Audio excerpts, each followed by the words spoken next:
Yes, honey, sing some True Colors for us. No, I'm not going to Come do that. on. That song is so beautiful and so classic. It is. Well, look who we have with us, Oh Roma. my goodness! Look who's welcome to the Pride main stage. Oh, it's some of our dear friends. It's Landa Lakes, Heklina, Peaches Christ, and Mad Dog. Oh, look how gorgeous everybody looks. Oh my gosh, Heklina looks like she's like the talking head, like the Lady Gaga. looks like Lady Gaga in charge of all She's of the head So of are the we going to be able to gorgeous. hear what everyone's saying? Hi, everybody. Nope. Hi. Hi. Hello. We can't hear you. This is going to be a really short conversation. Well, you know, the reason that we're here is to talk about generations of drag. Absolutely. And we are here with some of San Francisco's most legendary queens. Oh, hands down. And King. Yes, we sure are. I see you.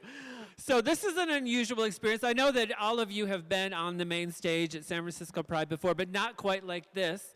So I want to know, Peaches Christ, how are you dealing with everything going on in the COVID world right now?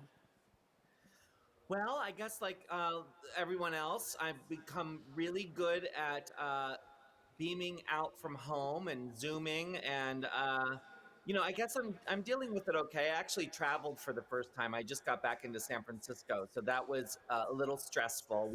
We flew to Maryland to visit my mother, and to participate in some Black Lives Matter protests in D.C. And I have to say it was worth it, but it is stressful traveling right now. I know you had an incident on the plane. Well, a near incident, didn't you? Wasn't there someone who refused to wear a mask? Yes, it was really dramatic, and I thought maybe the people on the plane, I felt like we were all gonna maybe group attack this person, and I was kind of getting excited, but it didn't happen. Was it like one of your horror films? Yes. Come to life. There you go, right? That's a great plot for the next Peaches Christ production. Well, I'm really interested in hearing how all of you got your start in drag. Maybe we can start with Landa. Hi, Landa. Well, I got my start in drag actually back in Oklahoma, back in the 80s. And I used drag primarily to get into clubs when I was underage, doing classy things. The irony is that I've never drank, so I wasn't getting in there to drink. I was just getting in there to be with the whole crowd. And I guess, some people have drag mothers, and I did not have any drag mother. I had drag sisters. I had two of my best friends, and we did a lot of, how should I say, gender play early on before we actually started performing.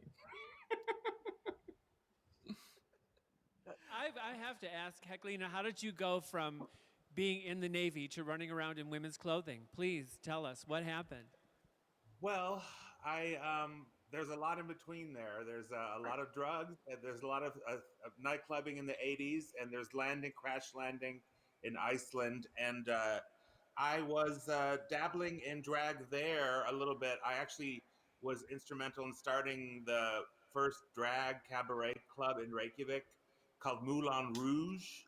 And then I moved to San Francisco, and I fell in with, all of the performing people. And I started doing theater, drag theater. And within theater, I began dabbling in drag parts. Then I was also working at the Stud at the same time. I began working at the Stud in coat check, and then I worked as a security. Then I worked as a bar back, and then a bartender. And then they asked me to do something with this Dead Tuesday night slot they had, which while I worked there, they had like 5 or 6 things just come in and flop. And I was like, well, I'll try it. And I didn't think it would last more than the other clubs did. And of course, we all know what happened. And so I was still at that point one of those drag queens who does drag. I was one of those gay guys who does drag, for Halloween or whatever, like not a whole lot. And people were showing up to the Stud acting like they're acting like it's the real deal. So I was like, I better learn how to do this, shut up, Peaches. And here I am. There's still time. Yeah, I knew. Well, I mean, we can't just we can't just brush over Tranny Shack like that. I mean, it was an iconic, decades-long success story that is synonymous with San Francisco and beyond. What was that experience like for you? Mm. People ask me that all the time, but I don't remember any of it. I remember vaguely like every Tuesday night, because the thing about running a nightclub back then was, as soon as the show was over and you woke up the next day, you had to immediately start getting the next one ready. So there was never any time to really reflect on stuff. I remember there was a lot of amazing people involved. I worked with so many amazing people, and so many amazing nights happened there. And uh, I could not have done it anywhere else but the Stud. So I'll always be grateful for that, because they let anything happen there. So like, we were blowing things up and pulling things out of our butts, and live animals on stage, explosions, just like crazy. And any other bar run by sane people would have been like, get the hell out of here. But the Stud gave us free reign to do all of that. So it became this legendary thing that did kind of personify drag, West Coast drag, for a long time. So I'm forever grateful for that. Yeah, it But here I absolutely am. is. I'm not in San Francisco right now. I'm in The Palm theme this Springs. year is really, it's Generations of Hope, but it's all about intersectionality and diversity. And I know that that's something that many of us have worked on in our own shows. Peaches, do you want to talk about how that has played a role in some of the shows that you've been producing and your work with queens of different backgrounds?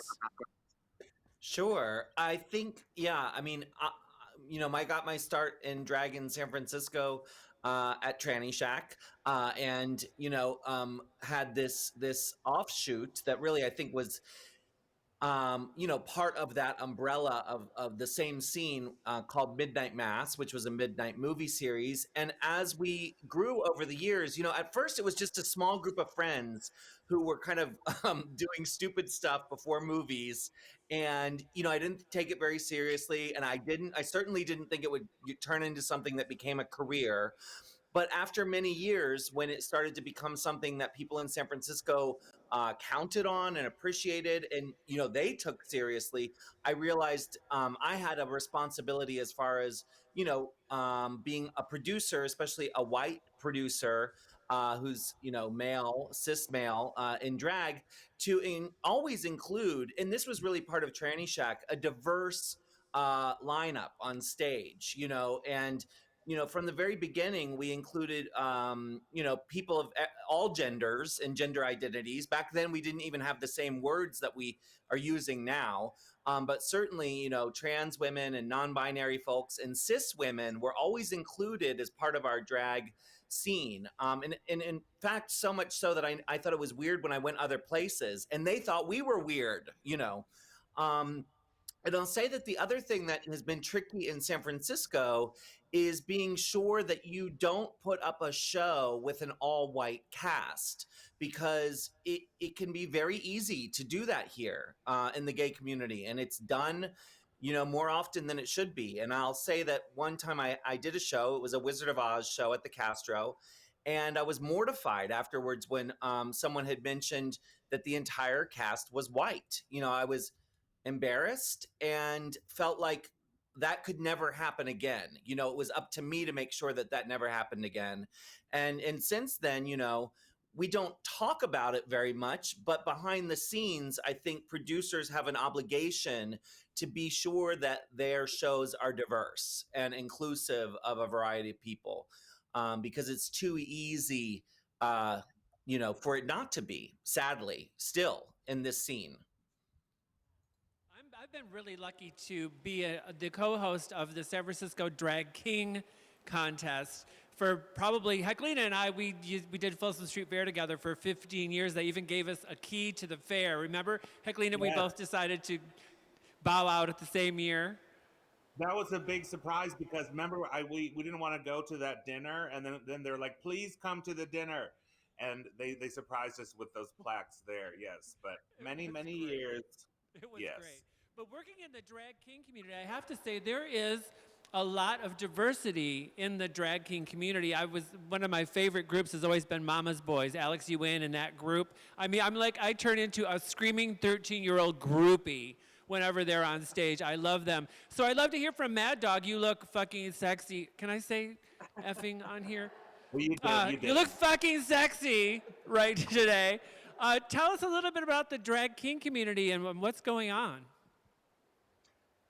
Well, the drag king community, it it's come a long way since I've joined the scene in San Francisco. I started out drag in 2006 down here in San Jose, and it was a dare, and someone dared me to do it, and enter the contest, and I won, and I was like, hey, this is pretty easy to do, so let me go ahead and do this, But coming to San Francisco and doing drag was a whole different scene, and I have to give props to Cookie Dough because Cookie gave me my first like on the main stage to do numbers and stuff. And I was grateful that I got to perform at the last two tranny shacks with the DNA, and one of them was in Landa's number, and one of them was in Doe's number.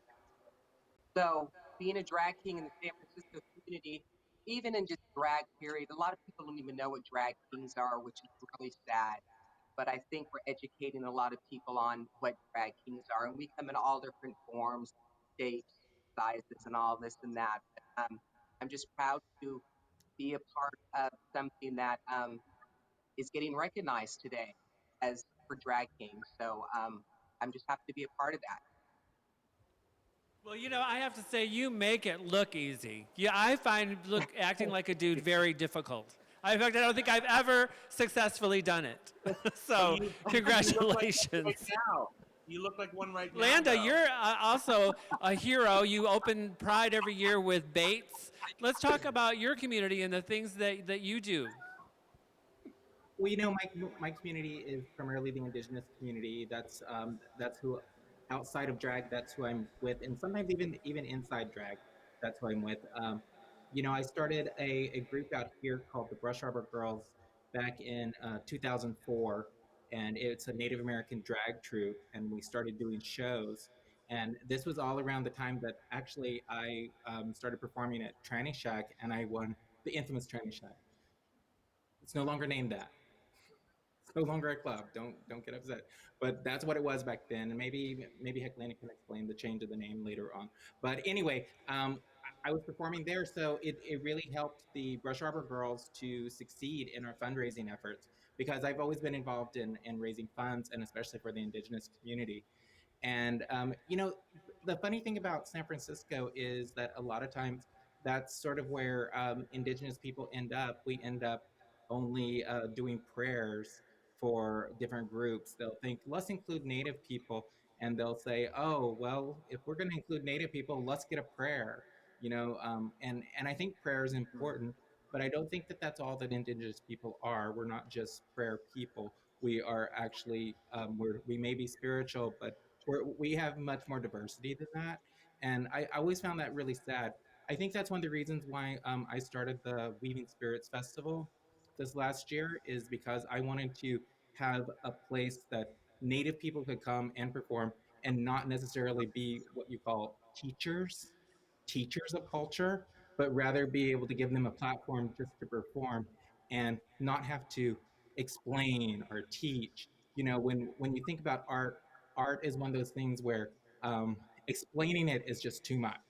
And so I was really happy that we got to start something specifically for the indigenous community. And like I said, that's always been my focus. I would really like to know who were your drag idols when you were coming up in the drag scene or before you even knew you were going to be a drag queen. Who are you looking at for inspiration?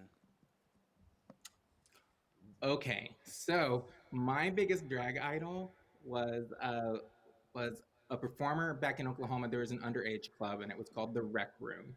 And in the Rec Room, Patty Melt was the top queen. And what I loved about Patty Melt was she wasn't just like by herself. It was her and the Melt sisters. There was like Tuna Melt, and then there's another queen along with them. And I just love that. I love the campy quality of it. Even though in Oklahoma, a lot of the scene was primarily like pageanty and glamour. I just fell in love with camp queens, and so I would say that that would probably be my biggest idol was Patty Mel. Peaches, how about you? Don't embarrass me, Peaches. I know about what an influence I was on you Yeah, growing up. right. Please, Yeah, but please right. don't talk about it right this moment in front Okay, of all so, of these so people. excluding Roma, I was first really made aware of drag through John Waters' films and Divine, and so Divine, as well as Frankenfurter from the Rocky Horror Picture Show, were really my introduction to drag.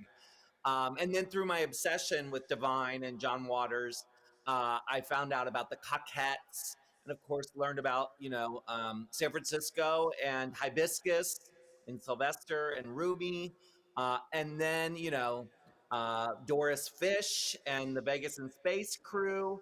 And so I kind of follow. It was really Divine that kind of opened the doors to all these other amazing queens.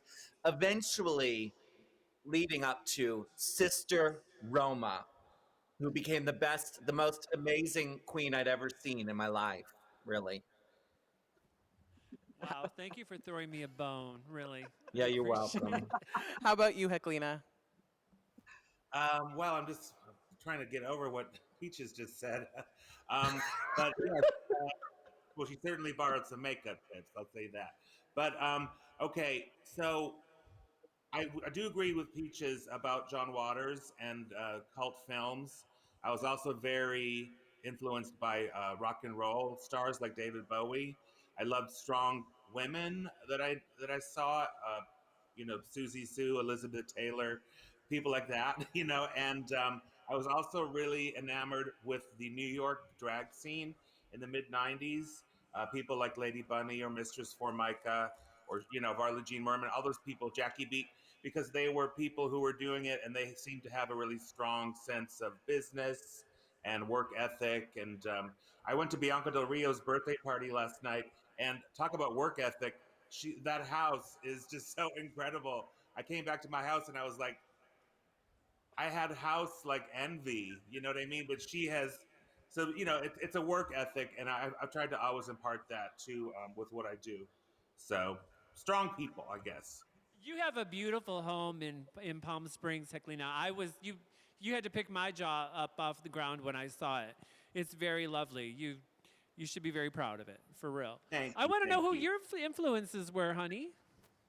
That's a good question. I feel like for me, I really got to see people like Glamour and Suppository Spelling and be inspired by them through shows like Tranny Shack and other shows that were happening in Soma. I think that they were probably the two most inspirational people to me as drag queens. Obviously, I think that there's a lot of other performers that I look up to who are not necessarily drag queens or who are, like Beyonce. I do think that Sasha Fierce is a drag queen.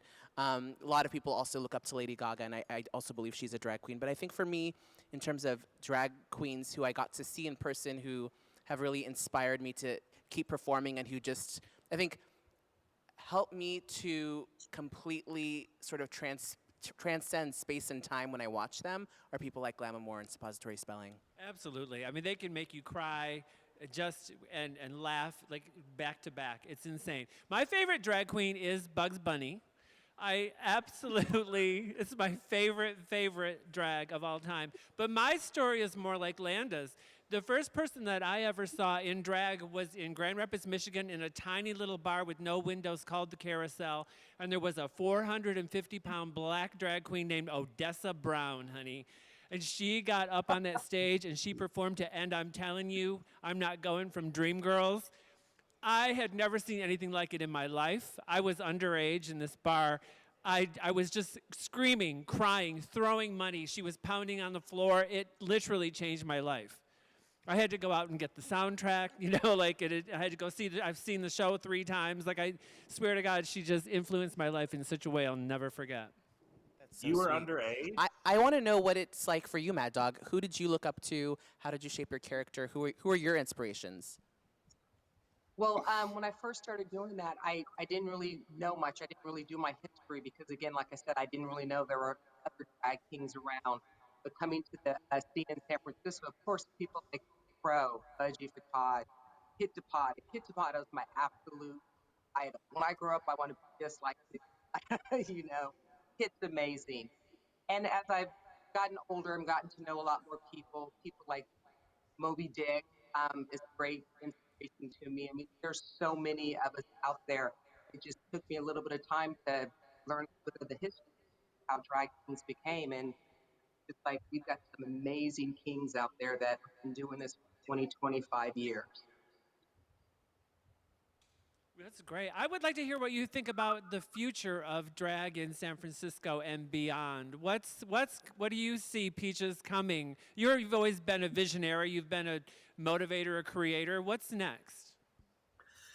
Well, I feel like we're at this place of total transition where nothing's ever really going to be the same, and I'm excited about that. I think that's a really good thing. I feel like things are really kind of being toppled and burnt to the ground and sort of destroyed, and I'm hopeful that when we get on the other side of this, that maybe there's some room again for young, creative, artistic, queer people to flock to the city and be able to afford apartments and live here and move here.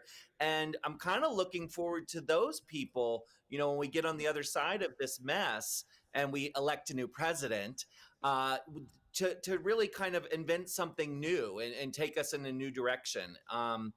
Clearly, diversity is going to reign supreme, and I think destroying capitalism and getting rid of the sort of control that corporations have over queer culture is going to be, an exciting new way to enjoy drag.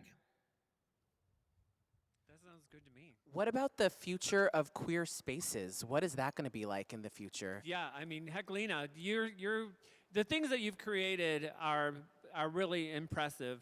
And Golden Girls, for example, that phenomena that you've created doing those shows are legendary. And opening Oasis and things like that. Yeah, Oasis, where do you see, that's a great question. Where are we going to go? Where are we going to meet after this is over? Well, I'll piggyback a little bit on what Peaches just said. What's really important is I've always thought that San Francisco needed a massive earthquake to get rid of all of these tech, to scare the tech people away and get rents back down. I mean, it was so important to me as a young person when I moved to San Francisco that I could work a crappy job, and I was still able to pay for a room somewhere and go out and enjoy nightlife. And nightlife inspired me. It was so creative, and I feel like that has been drained away over the past few years, and audiences have changed. Anyway, I do hope that we can get through this. One great thing about a really trying time that we're going through right now is there will be a lot of artistic responses to it, and yes, and even if we do get Donald Trump out of office, which I think we will, let's remember he did not invent racism. He did not invent all these things. We still have to continue to look at these things. We have to head on and really going to deal with them. And but I'm getting beyond myself. So queer spaces, super important. I think all the people who would have gone out for Pride and spent money, if they can take some of that money and send it to the Stud Collective, send it to Oasis, send it to Jolene's, all these places. If you really, really are serious about helping San Francisco nightlife, support the spaces that are there and that you want to have there when all this is over. Because if something can't last forever, it won't. Eventually, this will go away, and we will be able to gather in clubs again. But what is the club scene going to look like? If we don't support it, So you did remind me of another thing that I'm really impressed about the way that the drag and nightlife community has come together, and that is to create the SF Queer Nightlife Fund, which is something that you can also support. So thank you for bringing that up. I was worried that we didn't know what we were going to talk about, and this segment was just going to drag. I mean, I know you personally, so I know you're not the greatest conversationalist. She thought she was going to run out of things to say. I know, it's hard to believe. But we're getting the red flag. We're running out of time. I love you all so much. That was such a perfect note to end on. Thank you all for being here and sharing your wisdom and knowledge and experiences. We love you so much. Thank you so Happy much. Pride. Happy Pride. Happy Pride. Happy Pride. That was fun.